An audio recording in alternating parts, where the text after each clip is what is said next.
नमस्कार मित्रों, आइए एक बार फिर गीता के उन पवित्र संदेशों को आप तक पहुंचाने का प्रयास करते हैं, क्योंकि प्रयास ही किया जा सकता है, परिणाम तो परमात्मा के हाथ में है।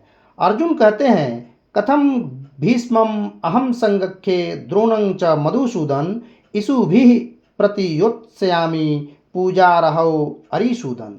गुरून् हत्वा हि महानुभवान् श्रेयो भोक्तुं भैक्षम्पि लोके हत्वार्थकमांस्तु गुरुनिहैव भुञ्जीये भोगान् रुधिर प्रदिग्धान् न योत्स इति गोविंदम उक्त्वा तुष्णि बभूवः। मित्रों, युद्ध के मैदान में अर्जुन यह कहते हुए कि मेरे सामने युद्ध के लिए पितामह भीष्म और गुरु द्रोण खड़े हैं। एक तरफ पितामह भीष्म हैं जिन्होंने मुझे गोद में खिलाया है, उंगली पकड़कर चलना सिखाया है, तो दूसरी तरफ गुरु द्रोण हैं जिन्होंने मुझे अस्त्र शस्त्र की शिक्षा प्रदान की है। भला इनसे मैं कैसे युद्ध कर सकता हूँ?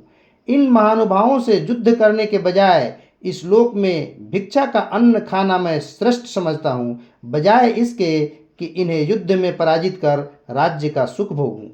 और ऐसा कहकर अर्जुन ने कहा, मैं युद्ध नहीं करूँगा।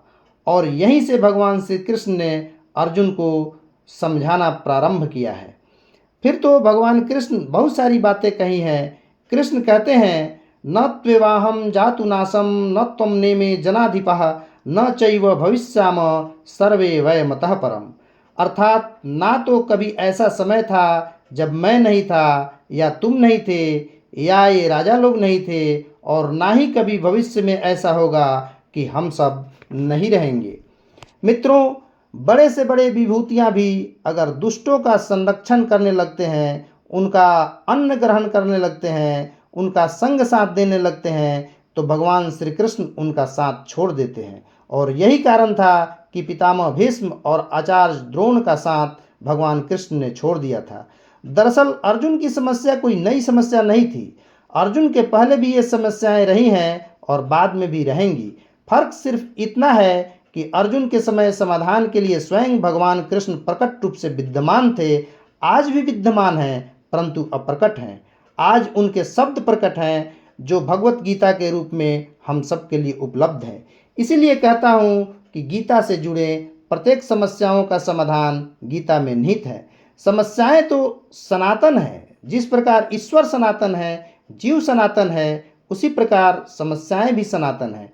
किंतु अच्छे मार्गदर्शक के सानिध्य में समस्याएं सुलझ जाती हैं, जबकि गलत मार्गदर्शक के संग साथ से समस्याएं सुलझने के बजाय और उलझ जाती हैं। इसे ऐसे समझें कि अगर गाड़ी खटारा भी हो और ड्राइवर कुशल हो तो अधिक संभावना है कि आप गंतव्य स्थान तक पहुंच जाएंगे। ठीक इसके उलट अगर गाड़ी नई भी हो और ड्राइवर अकुशल हो तो ज़्यादा संभावना यही होगी कि आप गंतव्य तक पहुंचने के बजाय रास्ते में ही अटक जाएंगे। मित्रों, फिर मिलेंगे भगवान कृष्ण के अन्य संदेशों के साथ। तब तक के लिए विदा चाहते हैं। खुश रहें, आनंदित रहें। मेरी शुभकामना आप सबके साथ है। हरिओम तत्सत।